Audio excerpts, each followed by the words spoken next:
ons leraar, ons bishop, ons pastoor, apostels, die diakens, ouderlinge, prys die Here, ons moederleidsters, ons jong mense, ons kinders, en die teenwoordigheid van die Here. Ek dank die Here vanmorgen self, hier werd vanmorgen van die eerste keer hier ingekom. Ja. U is meer as welkom, prys die Here. En ek dank die Here vanmorgen hier op die rechte plek. U is op die plek van ontmoeting. U is op die plek waar die graf oop is. Daar is niks meer nie. As net die doeken wat daar lê.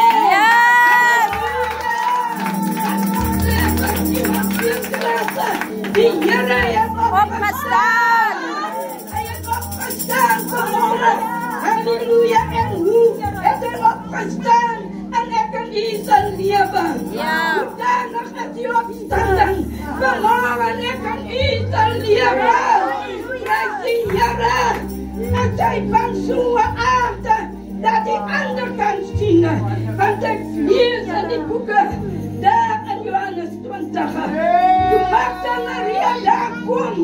Halleluja. Toen zien we hier in die trappieren. Van die stieren. En weggerold. Yes. Halleluja. Prijs die Here die woord. Kon nog niet in die graf houden. Prijs zijn naam. Halleluja. Niks zien. Prijs die Here en terwijl daar zo rondkijken en daar aan die graf en kijkt. Toen zien we maar dat is erg niks.